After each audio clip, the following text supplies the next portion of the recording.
Program wakaf air yang dilancarkan Kementerian Alam Sekitar dan Air bukan bertujuan menggantikan peranan kerajaan kepada rakyat. Sebaliknya, ia adalah inisiatif untuk menambah baik perkhidmatan sedia ada, khususnya dalam membantu penduduk kawasan pedalaman yang terjejas sumber air bersih. Inisiatif dengan kerjasama Yayasan Wakaf Malaysia itu dalam masa sama memberi peluang kepada orang ramai untuk menyumbang dengan seikhlas hati.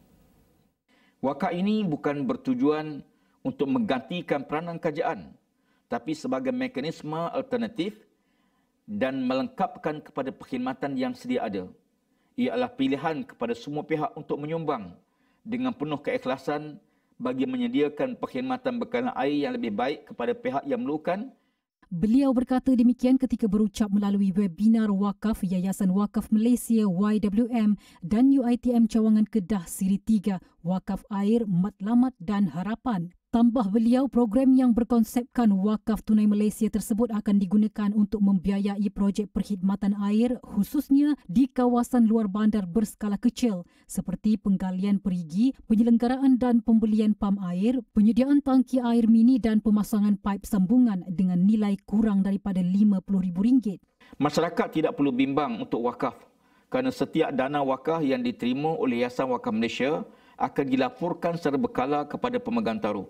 Penggunaan dana ini pula akan diluluskan terlebih dahulu oleh pihak jawatankuasa penasihat syariah Yayasan Wakaf Malaysia supaya konsep wakaf itu dapat kita pelihara dan dapat kita jaga.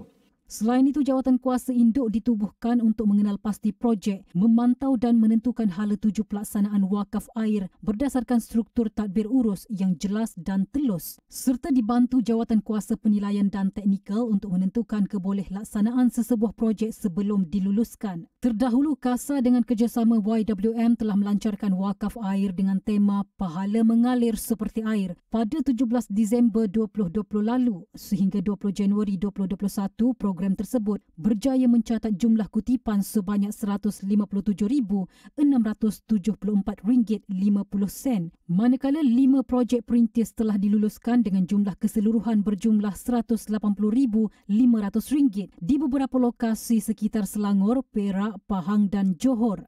Orang ramai yang ingin berwakaf secara tunai boleh dilakukan melalui sistem Wakaf Tunai Malaysia dengan tiada had nilai ditetapkan atau menyumbang secara tunai ke akaun Yayasan Wakaf Malaysia RHB Islamic Bank di nombor akaun 2124 5760 001304.